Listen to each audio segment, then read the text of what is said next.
Introducing a personality like Professor C.N.R. Rao is a matter of great honor for me and gives me immense pleasure. Bharat Ratna Professor C.N.R. Rao was born on 30th of June 1934 after obtaining his graduate degree from Mysore University at the age of 17 in 1951.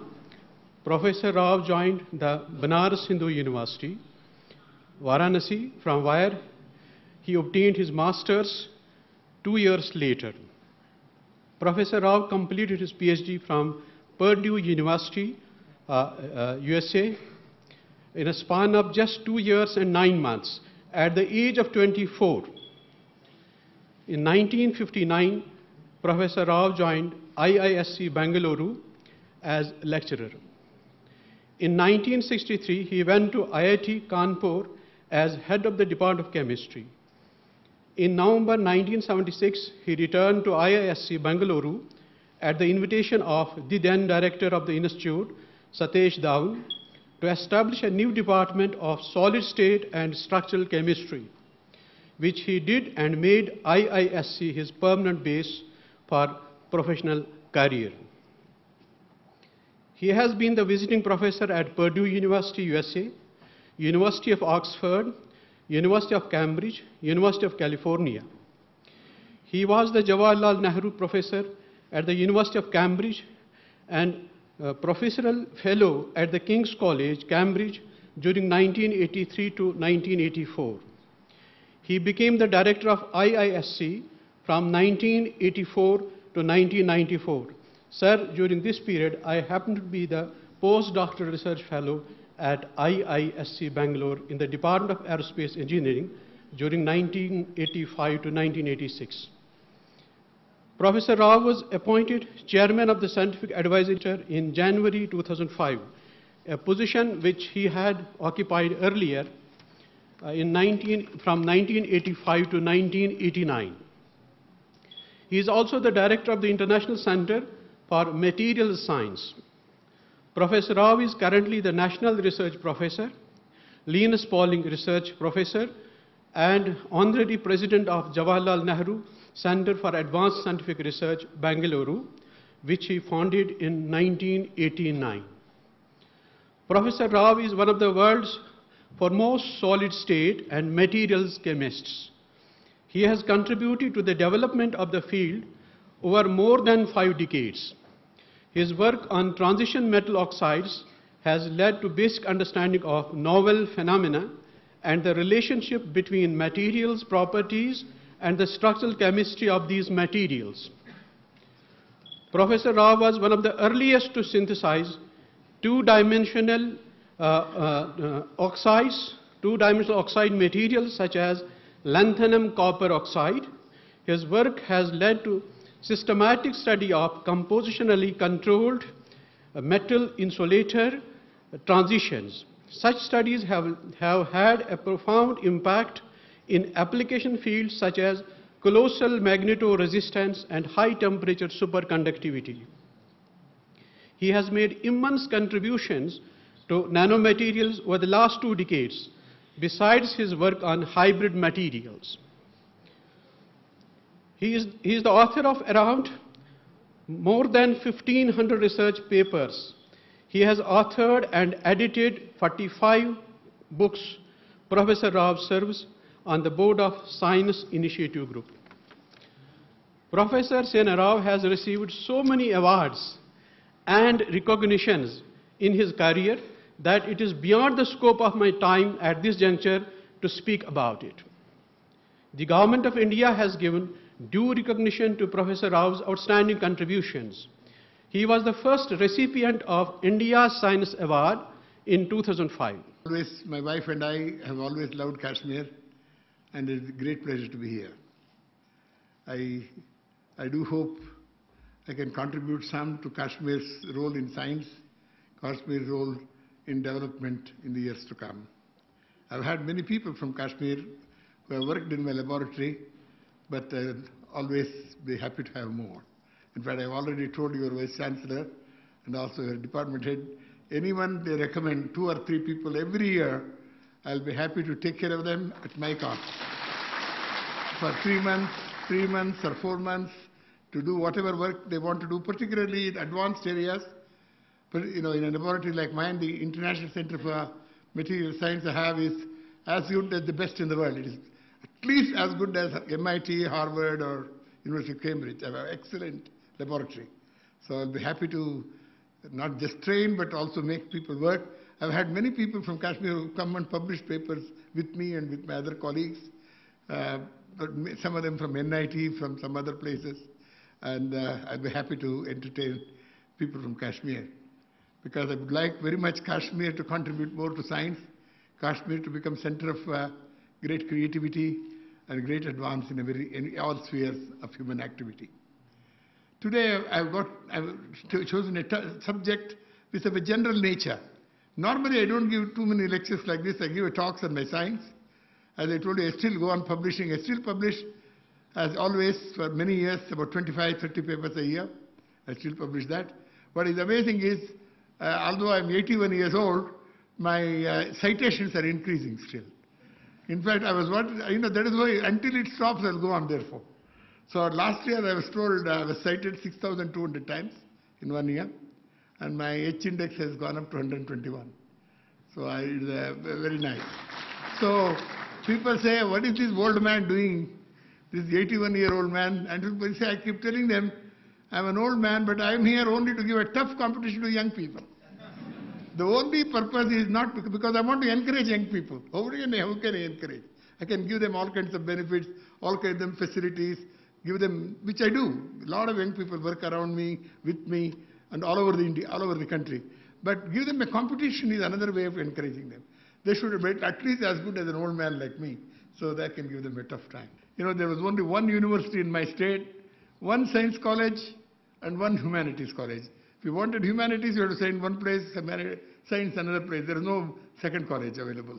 There was one engineering college in our state. Today in Bangalore, there are 67 engineering colleges. It's mad. So more than that, I did my master's degree, and then I decided to go to the United States to do my PhD. It was a wonderful period for me. I could not only work with my own supervisor, I did work on electron diffraction of molecules to study molecular structure. And then with many professors, in addition to my PhD, I collaborated with at least 7 or 8 other professors. I would listen to their lecture in a seminar or in a classroom and then work on something they said and later publish a paper with them. So I ended up with, by the time I got my PhD, I had about 22 papers in those 2 years, in those roughly 3-year period.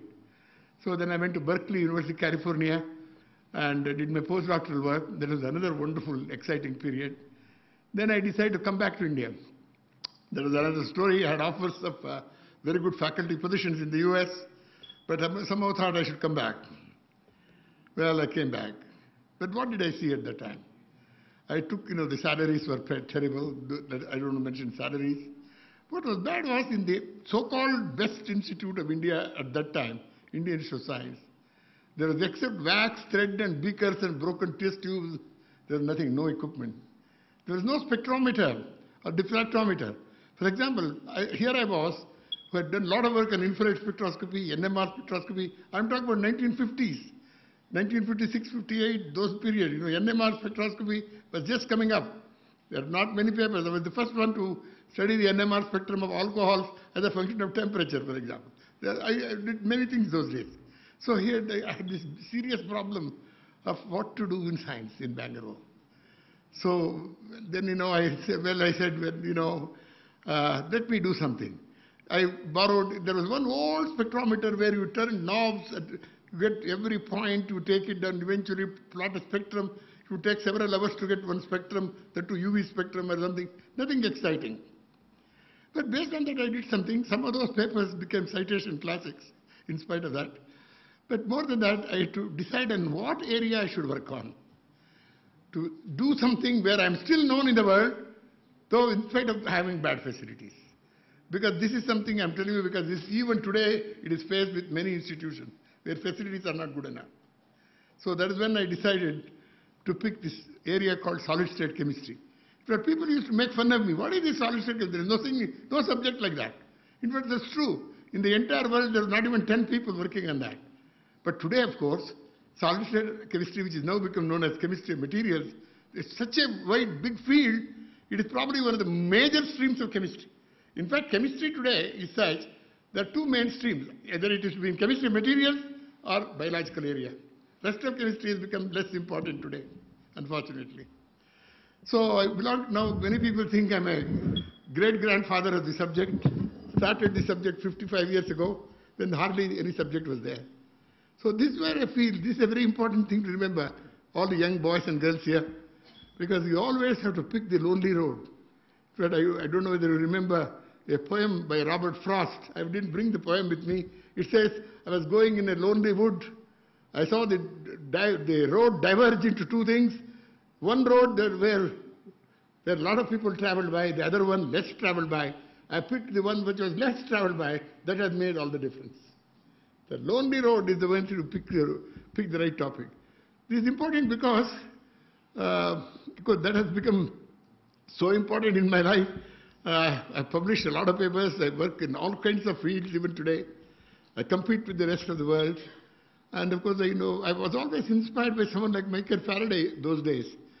Even from my younger days, Michael Faraday, what he said, he used to say, Michael Faraday, it is picking the problem that is difficult. Doing is very easy, he used to say. There is some truth in that. Picking the problem. Why is India not so great in science? The best of our people work on bad problems. Very poor, so not good problems. Nobody is interested. As one of my very funny friends says, in India we have answers to all the questions that nobody asked. So we have all the questions, the answers. So it is a problem in science. How do you work on a problem that is relevant that others are interested in? There's no point to say, oh, I'm doing because of my pleasure. Up to a point, yeah. Up to a point, you do it for pleasure. If nobody wants to read your work, what is that pleasure you're talking about? So, of course, that is where citations come in. So India does have a bad reputation now. Well, India was coming up very nicely up to about 1985. So I used to be advisor to Rajiv Gandhi as well for 5 years. And, I used to tell Rajiv Gandhi, and we all thought, well, India is slowly coming up, not so bad, But suddenly globalization came, the world changed.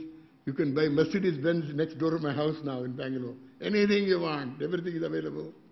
So the atmosphere changed. India is not the same India of the old days. So not only India, the world has changed so much. Science has changed, the world has changed, and the problems of doing science therefore have changed.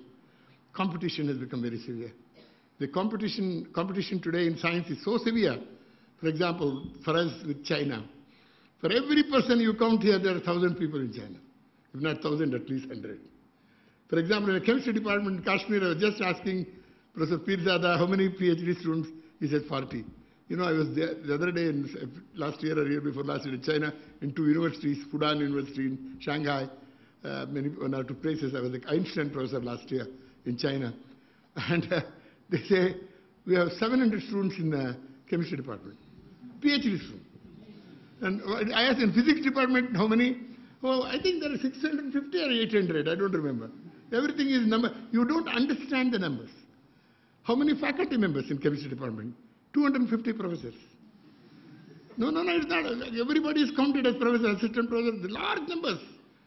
In fact, my friend is now the president of the Chinese Academy, Chunli Bai, and he was saying as of another year or two, China will produce 30,000 PhDs per year. They are now producing already 20,000. United States is producing 23,000. India will produce 8,000. I think 8,000 the number is not important. But in fact, every sweeper in China will now have a PhD. So what will you do? I keep joking about it. What will you do with your PhD? Array, Dr. Rao, we'll worry about that later. First let us produce. Then see what we. It is one way of looking at it. See, China's philosophy is like that. Have the biggest army. What the army will do, we don't know. What's the biggest army? They have the world's biggest army. So, the same philosophy. This is not the time, it's not a criticism, that is a fact of life. More important than China is South Korea, you see. South Korea got freedom as same as India. But look at the way South Korea has done. In fact, I was there 2 years ago, year and a half ago, to give a lecture arranged by the Nobel Committee on Chemistry, a very beautiful symposium. I was one of the speakers. My God, the way they are investing in science, the way they invest in education, they invest 8% of their GDP in education. We invest 2%. They invest 4% to 5% on science. We invest 0.9%. You see, we wrote the National Policy on Education in 1986. In fact, I also contributed to that. Narasimha Rao was then the education minister. And what did it say? Narasimha Rao said, no, we should invest 6% on education. When Narasimha Rao became Prime Minister, I asked Narasimha Rao, what happened to that? Professor Rao, that is different. No, there is no money. It's very difficult. Every Prime Minister finds no money for education. And the present government also has done very badly this year for education. I don't see how India can come up with this kind of investment. As far as science is concerned, it is 0.9%, but every Prime Minister I know has promised 2%. Even last year, in the year before Manmohan Singh quit the Prime Minister in the Science Congress, he said 2% will invest. This is the thing. This is one aspect, investment. This competition has become very severe. I don't know how many of you scientists have experienced it. About 10, 15 years ago, I would write a paper, sent to a major journal in chemistry or physics, say Physical Review Letter or Physical Review or Angaman Chemie, JACS, some good journals, top journals, but easy to get it published. The same paper will not get accepted today. Not only competition has increased because of competition with China, other countries, competition because the subject itself demands more. The quality of science required today is much more severe than what it was, say, 10, 15 years ago. So this is where we are having problems. How do we catch up with this kind of a competition?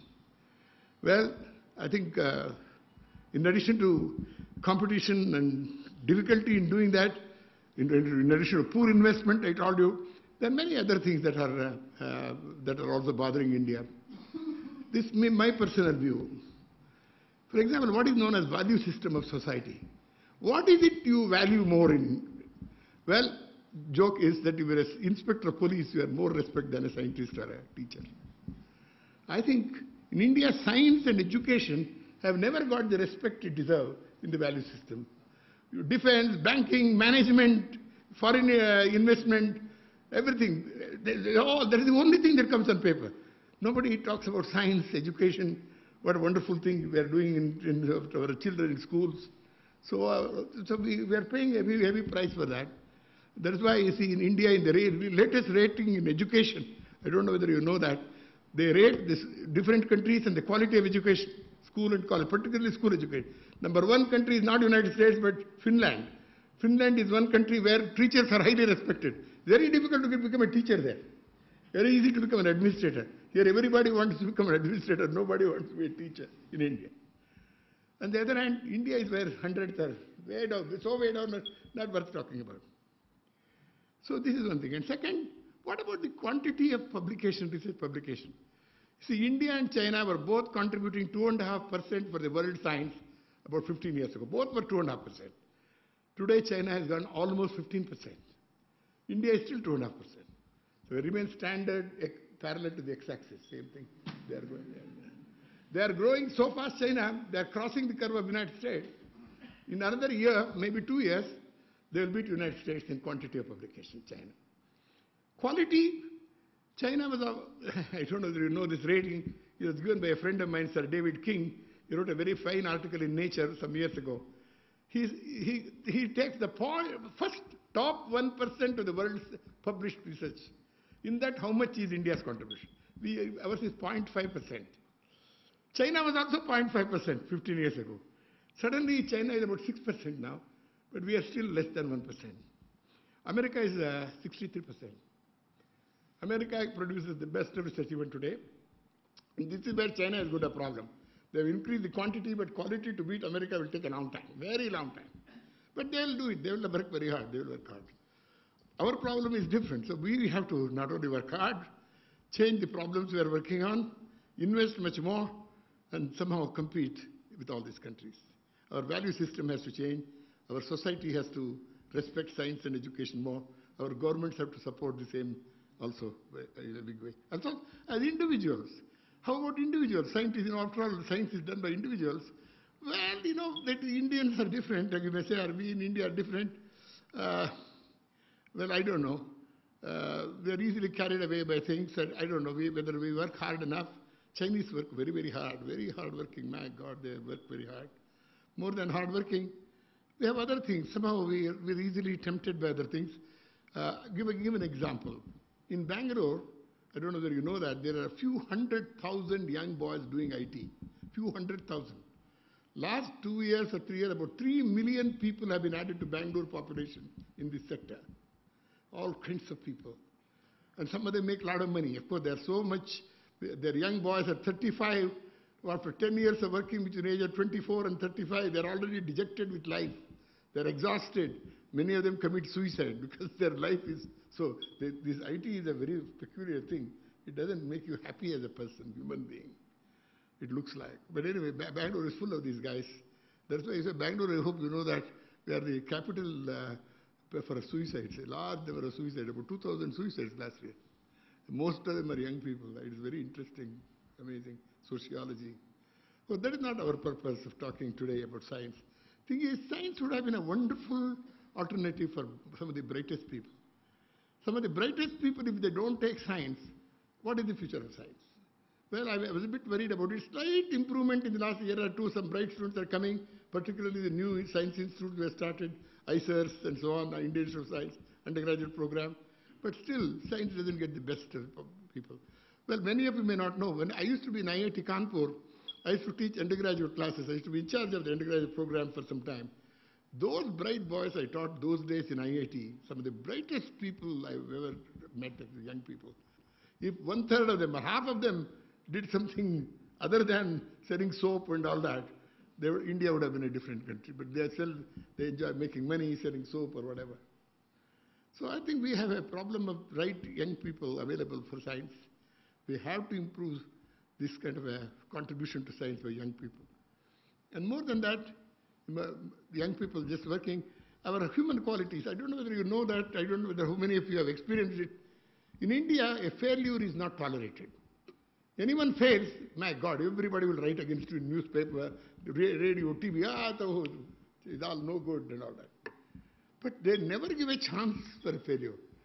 Science is based on failures.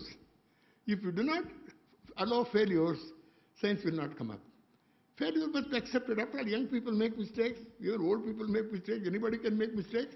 That is the way, in fact, failures are more interesting sometimes than successes in science. But we don't tolerate as a society, we're intolerant of failure in India. And all of us, not only in India, you can go to Pakistan, Bangladesh, any of these countries, all the old countries of ours are intolerant of failure. They want success all the time. What success? I don't know what they mean by success. But anyway, this also helps us a lot. How to be competitive in a society where you are afraid. People are afraid to make mistakes, so they will never do anything difficult. So in fact, I remember twice I have suffered very badly myself. Once happened, I did a spectroscopic assignment of a band. This was in about 45 years ago. And I didn't agree. I had an argument with somebody in England. I changed the assignment. I published another notebook saying, in the meantime, there was a rumor, C.N.R. Rao's work is all wrong.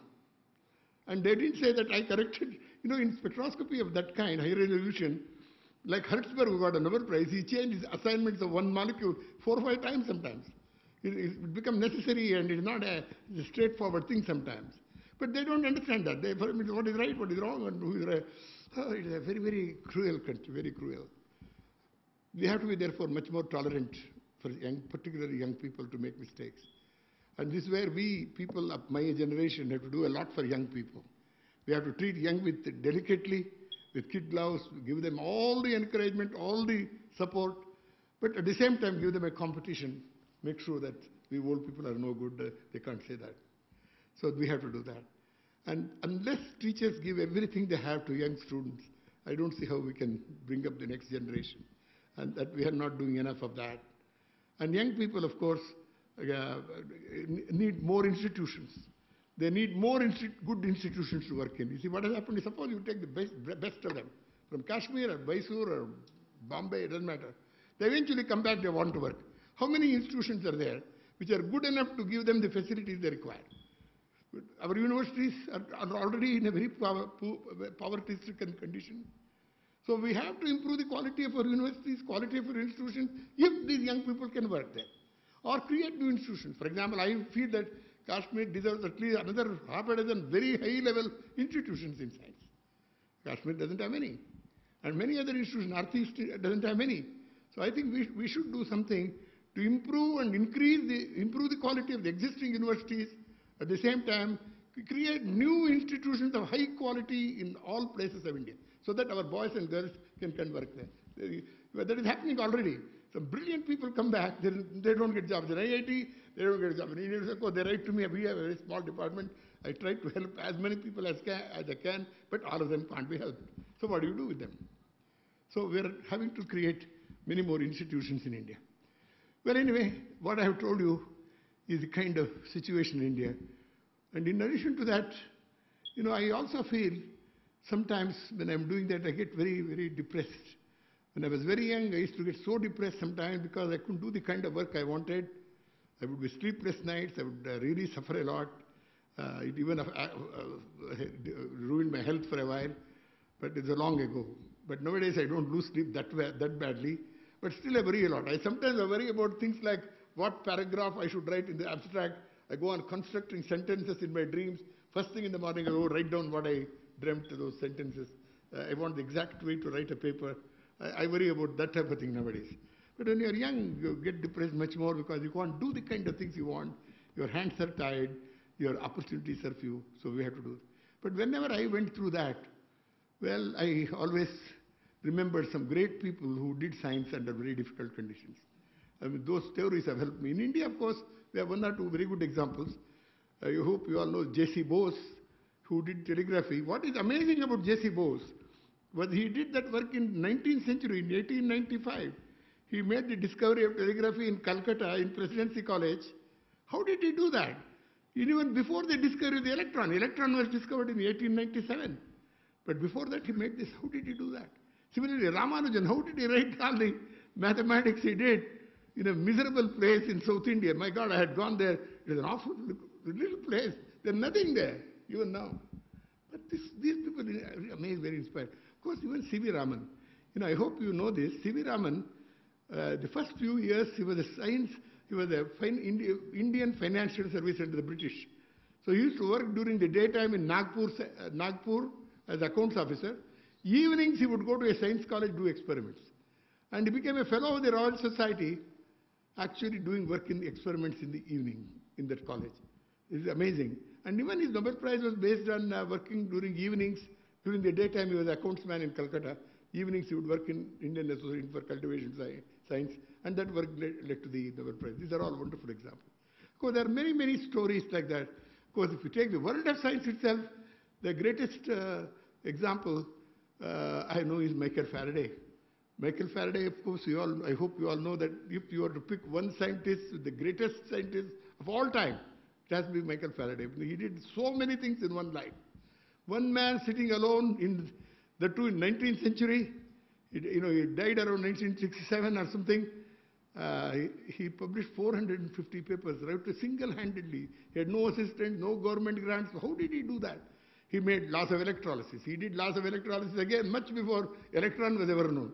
He's the one who discovered benzene. Don't forget that he would have got a Nobel Prize by organic chemists. And then he discovered electricity. The number of things he did was extraordinary. He's the one who discovered magnetism, diamagnetism, paramagnetism. He's the one who gave the name like electrode, anode, cathode, cation, anion. All these words we use were given by him.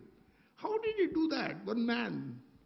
You always wonder about that. And he had only 3 years of schooling. He was not a highly educated person or anything like that by formal education, but of course he became an extraordinary person. And Michael Faraday's life is something extraordinary. In fact, those who are in physics will remember particle theory today is one of the frontier areas of physics. And of course that was preceded by field theory. The idea of a field was originally first given by Faraday. And of course you all know it was much later Maxwell put them into mathematical form. And if you see Maxwell's book, he says the real father of this idea, the real master of this field, who taught the idea of unification of forces, electricity, magnetism, how they are unified, was Faraday. He was everything to Faraday, and calls himself just a man who just put things in mathematical form. Maxwell gives every credit to Faraday. When you see those lives, you wonder how is it they are able to do all these things at that time. So that is the kind of inspiration I get, and I hope people tell these stories to students in classes, and so that they know what the kind of science people have done in spite of things, in spite of everything else. Anyway, in my own life, I must say, even though I started very young, let me tell you the positive thing. When I was about 26, I think, after 1 year after I came back to Bangalore from America, I wrote my first book that came out, Ultraviolet Spectroscopy of Molecules, a small book about using molecular orbital notations. And that book has come out in 6-7 languages after that, and 2-3 editions. I was 26. And then 3 years later, when I was 29, I wrote a very big book on infrared spectroscopy in chemistry. That was about a 700-page book.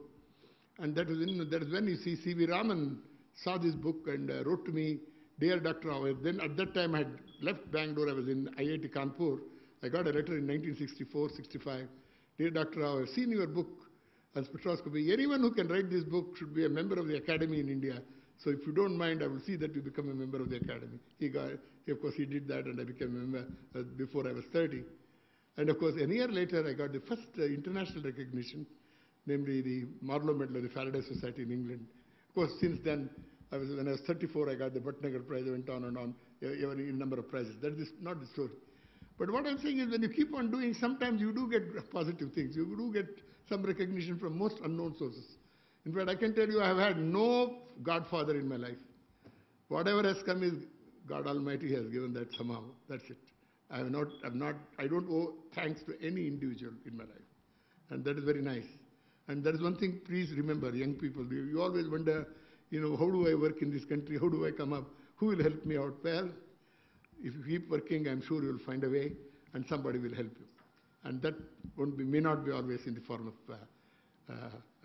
you lie. Hello. And I would like to also say something about this before I close. What is interesting about this entire thing about India I have talked to you about.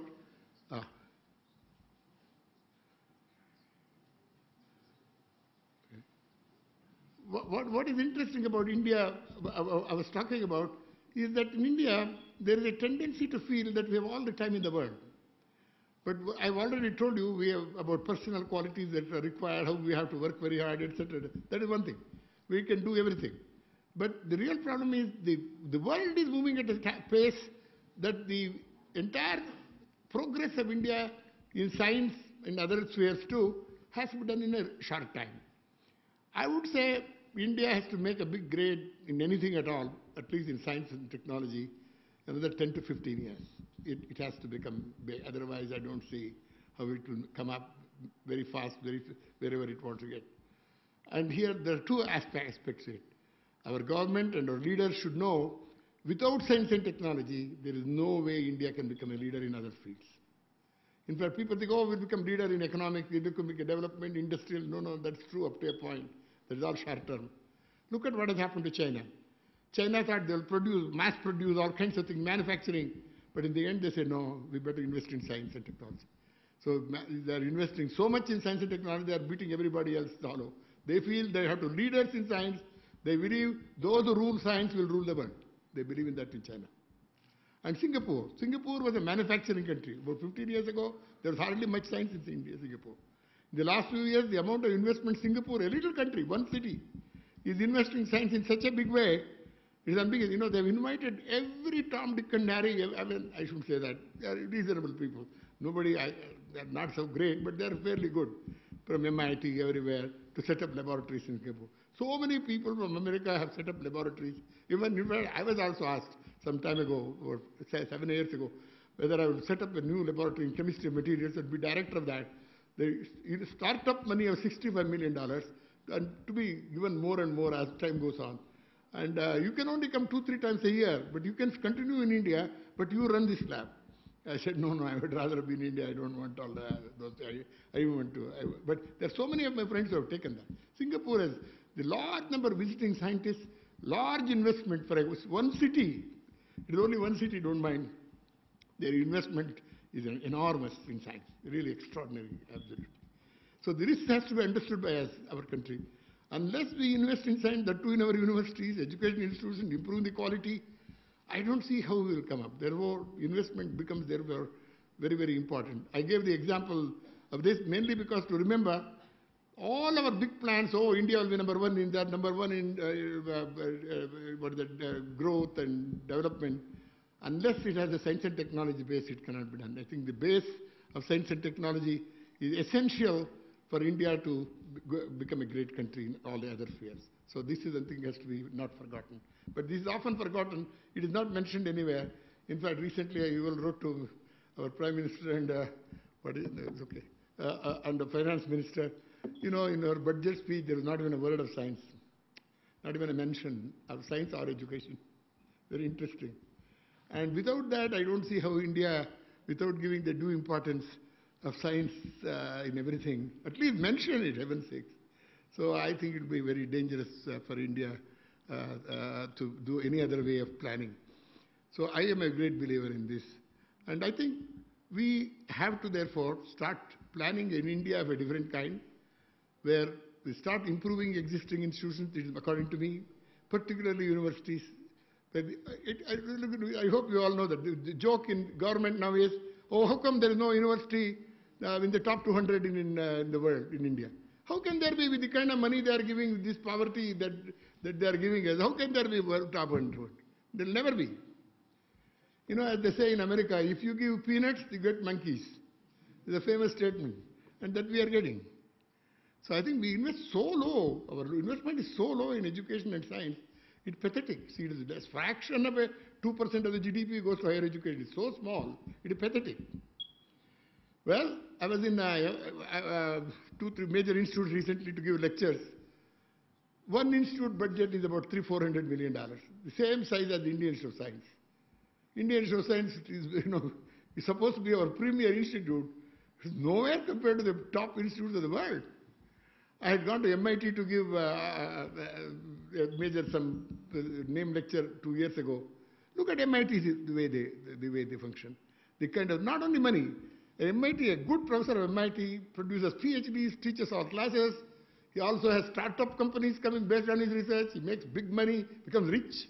So many things, all one person doing the same, hundreds of things. If you want that type of professor in India, you need a large number of such professors if India has to shine. That cannot come out of this kind of investment. No, we need, if MIT, we must have at least one MIT. Not even one IIT is equal to an MIT in India. There is not a single university is equal to Cambridge, Harvard, or University of California, Berkeley. I am not mentioning these institutes because I am involved with those. I am still a professor in 2 of those universities I mentioned. But it's not because of that. There is a big difference between Cambridge and any university in India. It is not. There is no place near that. So we have to make sure we have support to make them equal to some of the best. So at least we are in the top. I think we try hard. That is one of the things I mentioned to the Prime Minister, and also there is a group of people who are trying to meet him soon to tell him that is one of the things he can say. In the next 5 years or 10 years, at least 5 Indian institutions will be in the top 100. That is not a bad objective to work for. Universities, IITs, and so on. I don't know whether that will happen. I think these are all the challenges. But at a personal level, I tell you, I've had a wonderful life. I have no complaints. You know, I'm one of the happiest men I know, so I have no problem. My personally, doing science has been a wonderful thing for me. But I will continue to do that. In fact, I always quote Bismillah Khan, the famous musician, I hope you all know, the Shehna player. I used to know him very well. He was a wonderful person. In fact, such a wonderful human being, he didn't even know how many people eat in his house. There were a huge number of people eating, 40 people, 50 people. Nobody, he was like an open house. He was a wonderful human being. And Bismillah Khan was asked just before he died, Khan Sahab, if you pray to God, what do you ask him? He said, oh God, let me live in the world of music as long as I'm alive. That's all he asked. I think it's a wonderful way to pray to God. And I pray the same way, you must believe me. I pray to God, oh God, as long as I'm alive, let me be in this world of science. I hope I can continue to do that. And this is also we have to remember science is something that so it may be impersonal, it is also personal. It is a tremendous personal attachment to the subject. I am very happy to be part of that. Again, to quote Rabindranath Tagore in one of his poems in Gitanjali, towards the end of Gitanjali, he says, time has come to say goodbye. I've handed over the keys. Well, before I leave this world, let people know that I loved this world. But what is amazing, he says, the world has given me so much, but I have given so little to the world. I feel the same about science. Science actually has given me more than I have given to science. So thank you very much. What he said, he has been saying that ever since I have known him through TV, through other scientific forums, I have always been having to find him as blunt as he was today about the government policy in not promoting science and technology in India. And there is no other way. I endorse exactly what he said. There's no other way to grow but to grow through science and technology. Ladies and gentlemen, we have had the privilege of having him here, and the privilege is all to be bagged to let him speak. He was supposed to speak day after tomorrow, but somehow he cut down his visit because of NDTV, who have been propagating ever since that there is flood in the valley. And I heard on NDTV today also that road to Gulmarg was cut off. And I went to Gulmarg. It was perfectly normal and absolutely, motorable. So these are the kind of things that actually got him curtailed his visit because, and plus he expressed about one of his engagements. He has to basically finalize the plans of another award he is to receive in next 5-7 days. Ladies and gentlemen, let me give you a brief of what Professor Rao is all about. Accepting a Nobel Prize, you name an award, he has bagged it. And it's overwhelming to know that he has about 77,000 citations and an H-index of about 121. I am sure many of the Nobel laureates in biology would be ashamed when they look at their H-index and citations. Such is the eminence and grace and elegance of the individual who you heard, and with such humility. That's what we basically want to carry forward. The part of humility is perhaps what we should all basically grab with both hands. Thank you very much, and I'm very sorry to be late, sir. Important is that as a student of foreign policy, what was fundamental to Nehru? About our superstition and it is nice to be proud of being an Indian. I'm very proud to be an Indian, fine. But to say that whatever we did about prehistoric times, some of them, not 10,000 years ago, at least 5,000 years ago, we had planes and we had atom bombs. It's not correct because first century human beings only knew 7 elements of the periodic table in the first century. In the 18th century, to be honest, when the first assessment of elements was made by Lavoisier, there were 20 elements known. It is only now 114 elements were made. It is my guru, my great teacher, Glenn Seaborg, who made plutonium. There was no plutonium or uranium to make an atom bomb 5,000 years ago. So I think we have to be careful in what we say, and we should not mislead people. It is nice to be proud of our civilization, but we shouldn't claim things which... There are many other things to be proud of, but why you talk about things of this kind? I don't think there is any need, but I do agree with that. Science, doing science, and the actual problems we are facing in the society, and the actual scientific solutions which we should have developed in time. So if you look at just 2012, the number of patent applications filed in China were more than 5 lakh. And in the same year, the number of patent applications filed in India were 14,000 or so. If you look at our grassroots level, sir, we are still harvesting our agricultural produce by using sickles and all those things which have been invented around 3,000 years ago. If you look at our industry, in fact, at grassroots, whether it is particularly in agriculture, for example, in the walnut industry in Kashmir, we are still cracking walnuts with human and hammer method, which have technology there. Isn't there a disconnect between our scientific institutions, between our research institutions, and the industry and the society? And we are doing science something, which does not solve our own problem. We should also be people working on the very frontiers of science which competes with the rest of the world.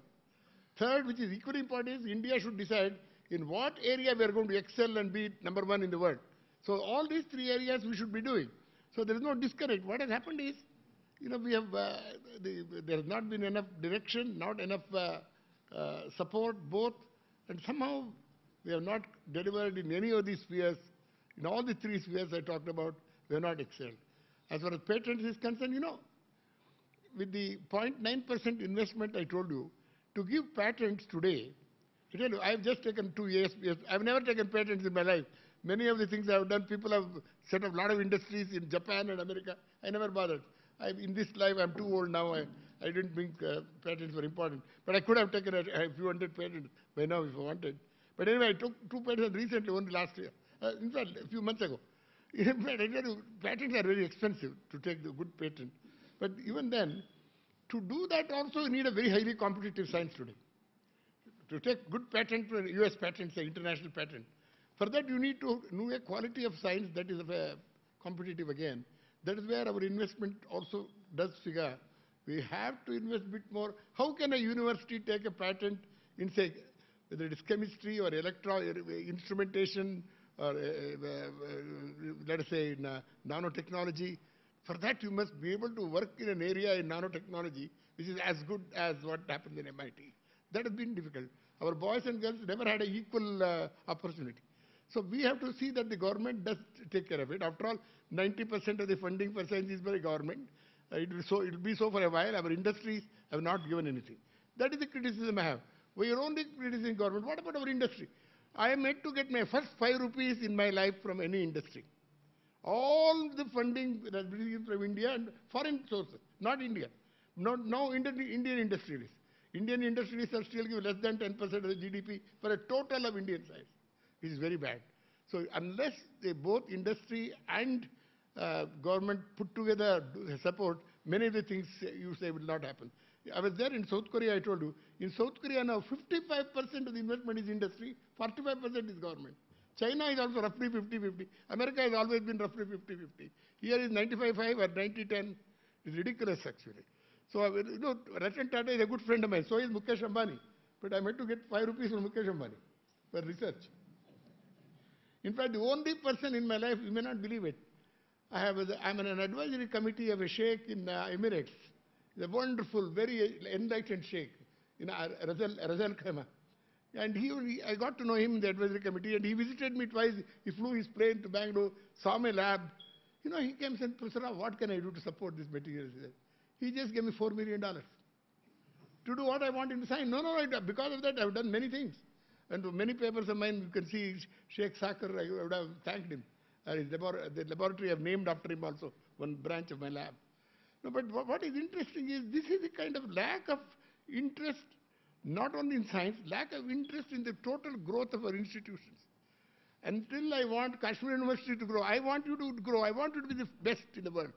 Then, you will do something. Otherwise, you give kachra a little, as I told you, give peanuts, you get monkeys. It is happening.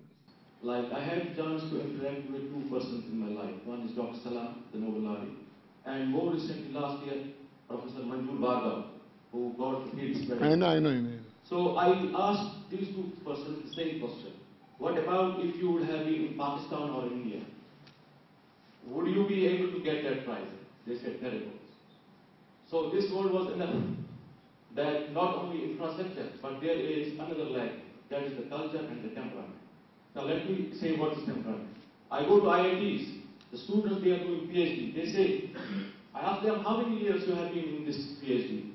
8 years, 10 years. They are dragged and dragged. If you complete your PhD in Purdue University in 2 years, why can't our student do in 3 years? They do it well. We have to change the temperament. No. It can't be done because the training during the master's level here is so poor, not good enough for them to do research right away. So, another 5 years we give. Look, I have produced outstanding students in my lab. Many of them are professors in London, California, And even now I have about quite a few PhD students. I've had about 160 people who got PhDs with me. And I tell you, we have done in reasonable time. The culture, I don't think it is a cultural problem. Culture of good science. Yeah, that may be true. I don't know why. As far as Abdus Salam, I was very close to him. Abdus Salam created the Third World Academy of Science, or now it is called the World Academy of Science. I followed him as the president of that. Abdus Salam, before he died, he even asked me, Rao Saab, hum jaane ke baad, aap iska pura academics of this academy, aapke haath mein chhod ke ja raha hu. In fact, I will never forget, he was crying and talking to me before, just a few months before he died. Abdus was different. You see, Abdus, he didn't get very much support from his country. Pakistan never considered him as their citizen. While they try to attract young talent towards science, taking in view the integration of science in the country. In that context, the government of India established 5 ISRs at different places and some other nations. I know. Don't you, sir, my question is that don't you think that it is high time that all the states, including that of Jammu and Kashmir, that should have those type of science institutes. Agree. While young talent is attracted towards sciences as an alternative career from the young age. Sure. And most of the students they choose other streams Yeah. than science. So why that initiative? No, I tell you, I am supposed to be the father of ISIS. State, Andhra, and what is the other place? Telangana. So every new state gets one IIT and one ISR. It should not be like that. I would be the greatest supporter if Kashmir gets an ISR. Kashmir gets, no. And आपका वो vice chancellor सब लोग उसका थोड़ा pressure, they must pressurize, and मुफ्ती साहब को कहिए, they must pressurize for an ISR in Pune, in Kashmir. The ISR in Pune, for example, it is the best science institute of India today. It is better than Indian Institute of Science in education, even quality of research. Such ISR Pune equivalent of that, one should be there in Kashmir, according to me. So what is the procedure? Well, nothing. Government, if they want to decide, the government, if they want to do that, they can do that. There is nothing. I think, it's not very, I tell you, I used to be a member of Planning Commission for a very short time. There, Planning Commission, I don't understand the numbers. अरे भाई इसमें क्या है 25,000 crore है. I don't understand what that means. No, 1 lakh crore. I don't know what these amounts of money mean. 1 lakh crore, 2 lakh crore. The money we are asking for ISR is 100 crores to start. So it is nothing at all. I think we must get an ISR for. I tell you, this is not a bad objective for Kashmir to really ask for one ISR. I think it will change Kashmir. I know a lot of boys and girls from Kashmir, brilliant boys and girls who can get an opportunity to do the highest level of science here. Get a good faculty there. In fact, that would be a very good thing to do. I would support for each state, but they should support it. I mean, there is a very small amount of money, very small amount of money. My name is Ramesh. I'm a research scholar in mathematics. Yeah. I do research in mathematics. Very good. So my question is regarding your research. So you have I got to know a few minutes ago that you have around thousands of scientists. So and most of Nobel laureates. Most, like for example, like G.N. Lewis in chemistry, who was the originator of the greatest number of didn't get it. Slater in quantum mechanics didn't get it. So that is one thing. So I'm not giving an excuse. Well, I've been nominated by several times. They continue to be nominated. So it depends. As far as Bharat Ratna is concerned, I'm very happy to get it when your own country gives you something. But I wanted to know one thing, all of you young people, I don't do science to get awards. If it comes, well and good. If it doesn't come, hell with it. And as for them, that's it. I do it because I enjoy doing science. And it so happens, before I complain, some award comes to me. And every month something comes. And that is not because I'm asking. As I told you in my speech, I don't have any human being to thank, except God Almighty, no one to thank in this life. So it has been coming. And if Nobel Prize doesn't come, what can I do? I'll die without it. But the Nobel Prize is a very funny thing. There are many stories about Nobel, like G.N. Lewis not getting it. And there was one Nobel Prize story you should remember. There is a man who wrote the periodic table. I hope you know that in chemistry, Mendeleev. Mendeleev periodic table revolutionized chemistry, revolutionized physics, revolutionized materials, big table. And immediately the Nobel Prize Committee in 1906 decided to give him the Nobel Prize. And then just when they were about to give it, some French people come, देखो, हमारा Frenchman है, he is about to die, Moissan, उसको दे दो. You know, 1906, because Moissan had just then discovered fluorine gas, fluorine element.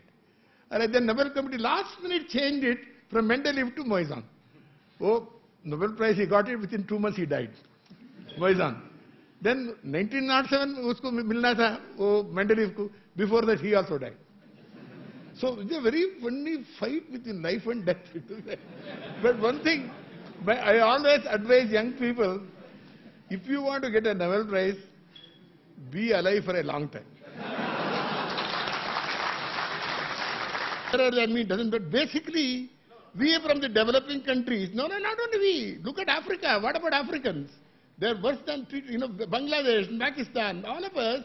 Somehow, they don't. Nowadays, it's not bad. If I go there, people listen to me and should treat me with respect. There was time when they said, the minute they said he must be some inferior guy because he was looking different. In fact, I had a very interesting experience many, many years ago. There was a big international conference. This was about 30 years ago. I was the keynote speaker. I was starting the meeting. And people didn't, and then I was talking to so many people. Some big organizer came, pull away there, somebody, hey, come here. Didn't even care I was there, didn't even ask me who I was. And I was very upset, the people don't behave in a particular way. Then he thought I was another black man who has come for the meeting. And then when he found that I was keynote speaker, my God, he said, I apologize, I didn't realize I wouldn't have behaved like that. I said, look here, your behavior should not depend on such consideration. I think you should know better. So people somehow assume people like us coming from Kashmir and Bangalore can't be that good. There was that prejudice. Slowly, in fact, Abdul Salam and I always used to share this feeling. Why?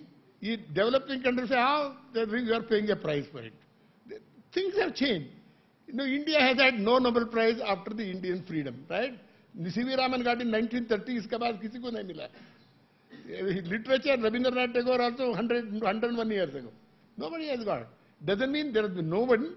Well, in science, there are not too many candidates. I will put it that way. That's true for Nobel Prize. For literature, in Urdu, Hindi, Kannada, Tamil, our languages have produced fantastic literature, but not even one has been found good enough yet from India. So these are all projects. I have no answer for that. But there is I can't say built-in prejudice. I used to say that. Even today, you write Kashmir University, you send a paper to a major journal, Jawaharlal American Chemical Society, or Anglo-American in chemistry, or physical review letters. They'll reject it. They won't, before we reading, he already decides. Not much. And you change the address to University of Cambridge, it is accepted. In fact, many of my friends have said that. That is why many second-rate papers come from many good universities abroad. All of them are not very good. Some of them are very... In fact, Nature publishes more second-rate papers than anybody because they give preference to Japanese and Americans. Lots of second-rate papers. 1/3 of the papers in Nature are wrong. Either it's exaggerated, cheated, something or the other. But, so I decided never to publish in Nature. But the editor asked me last time, how come you never send a paper to Nature? You're always... I wrote 3 editorials in Nature last 2 years, but never wrote a paper. They said, why should I go suffer? You see, after sending to paper Nature, here, I will be worrying whether it will be accepted or not. If it is not accepted, I can't sleep for the next 3 months.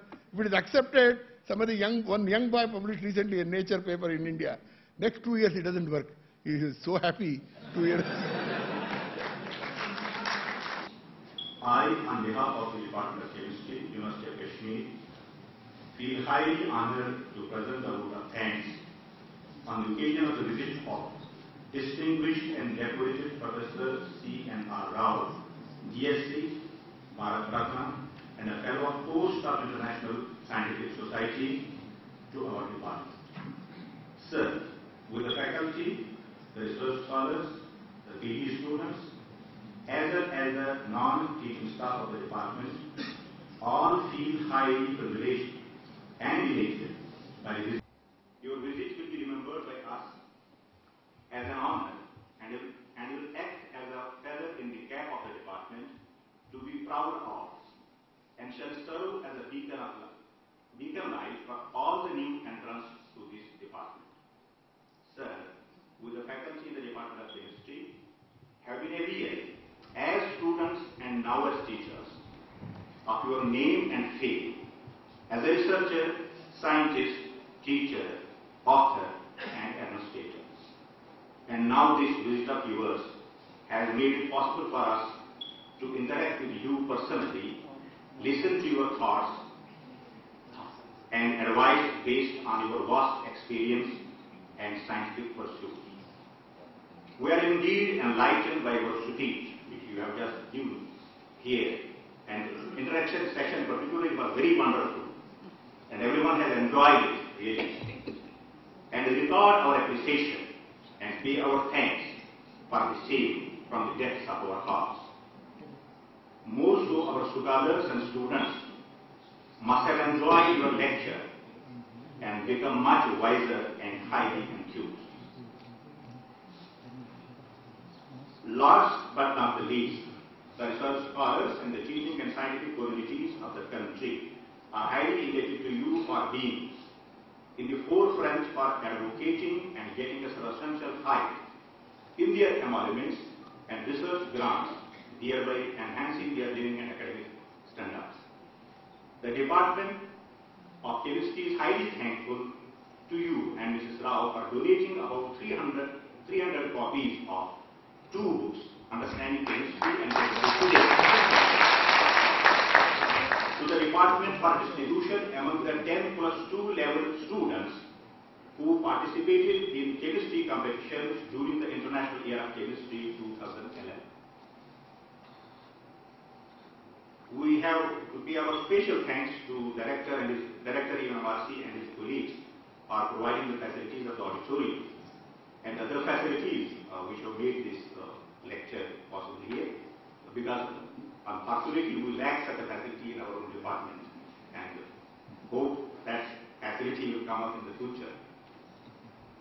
We are equally thankful to our young and dynamic Vice Chancellor, Professor Krushi Anandravi, for providing us this opportunity to host Professor Siana Rao. Our thanks are also due to Professor Javed, Deans of Faculty, Heads of Departments, our colleagues, fellow colleagues, our research students and other students, and all other staff who have graced this occasion by their presence and have given us an honor. Thank you all, sir.